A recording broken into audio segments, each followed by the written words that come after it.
Bumblebees are the canary in the mine shaft. If we can't make sure that bumblebees survive, we're in a lot of trouble.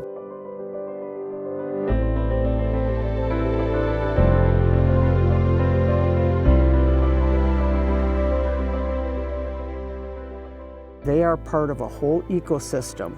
And right now, about 25% of bumblebees are in some level of an endangered status. I just think it's each of our responsibility to do what we can to turn that around, because it matters to every person, every bird, every flower. You know, they're just so critical to our whole web of life.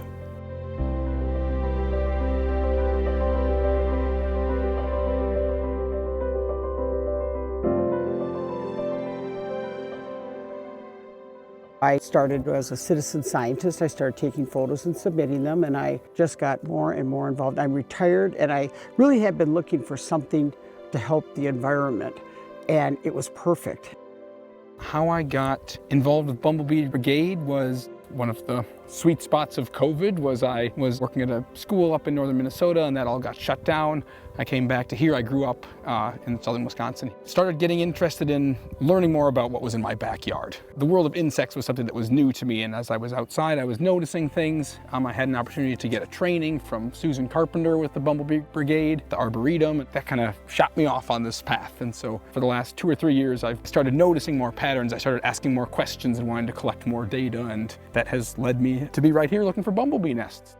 Not everyone may be able to directly save the tigers or the lions or the bears, but we can all save pollinators, and we can all help them, and they need our help.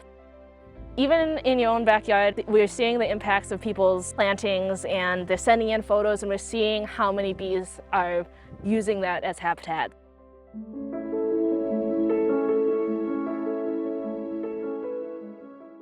Bumblebee queens emerge from hibernation right around April 1st. And if you think about what's going on in early April, there's not a lot of flowers. And what they're really dependent upon is woodland flowers, and particularly spring ephemerals that have the right nectar and pollen combination for the queens. So what happens is when they emerge from hibernation, the first thing they have to do is find flowers, because they have been sleeping for many months. They've depleted all of their food resources, and they need to get to nectar. Some of the early blooming flowers are Dutchman's breeches, which queens absolutely love.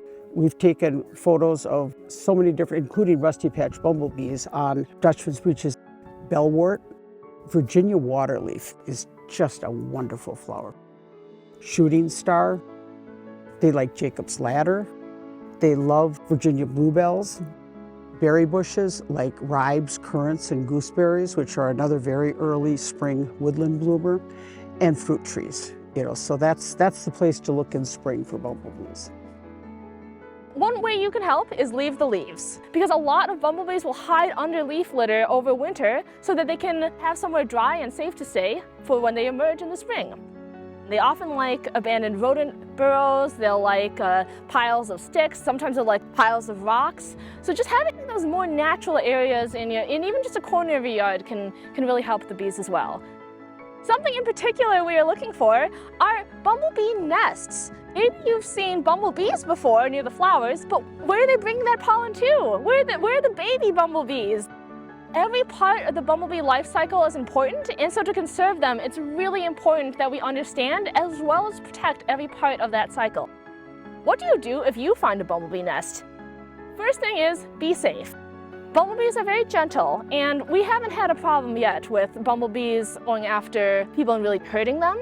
However, we also want to give them respect because they can sting. So if you notice a bumblebee nest, please don't disturb it, and instead, first of all, verify that it's actually a bumblebee and not another insect such as wasps or honeybees. The kind of habitat that are good for nesting bumblebees, it's generally thought that areas that are near flowering resources are good. So like those early spring bumblebees, they need energy to help them find their nests. Things that have a protective vegetative layer, clumps of grass, and also maybe areas that support rodents. So like the endangered rusty patch bumblebee has been found in chipmunk burrows.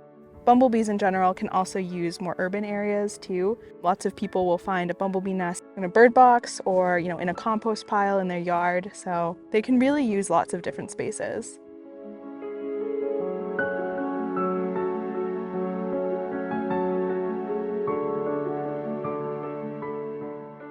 The nest searching strategies I use are looking for a bumblebee. If you're in an area with dense grass, or maybe in the forest also, where you see a bumblebee emerge out of the ground, right? That's a sign that it might have an active nest in there. It might just be searching for its nest. It might be a bumblebee going into the ground, especially if they have pollen sacs on their legs, their corbicula are full, and they're going into the ground. That's a really good sign that there might be a nest there. So taking some time, standing back, just kind of watching that spot, waiting. Sometimes it takes 5 or 10 minutes for the bee to come and leave, or for it to come back. If you're walking around outside and you might accidentally step on a bumblebee nest, usually they're not the kind of nest that's gonna, something's gonna come out and sting you right away and you need to run away from, but sometimes you can hear the buzzing where they're sensitive, they've been disturbed. There's the mouse nest that you can see. What I've learned is that they're really hard to find. I think I've only gone looking for a bumblebee nest and found one time, and all of the other nests I found, which is maybe 10 or 15 nests that I've found in the last couple of years, have been from being outside and happening upon one and realizing it was that and taking the time to investigate it.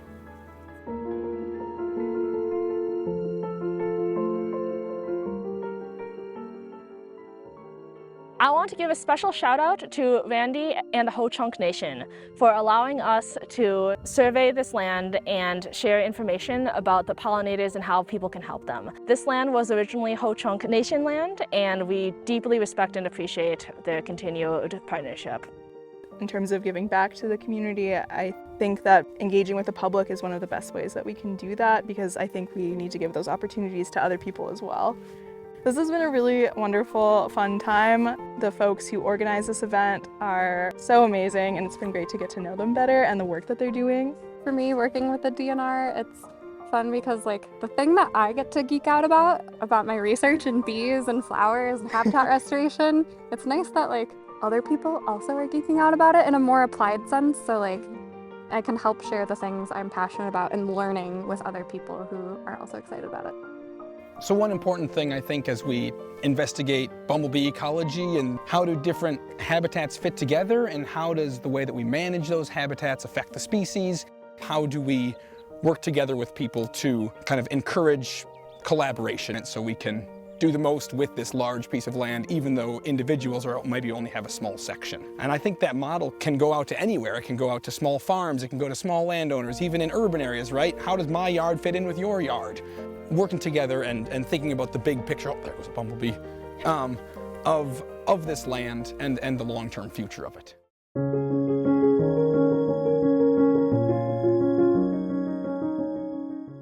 We want you to help us survey for these incredible species that everyone can help.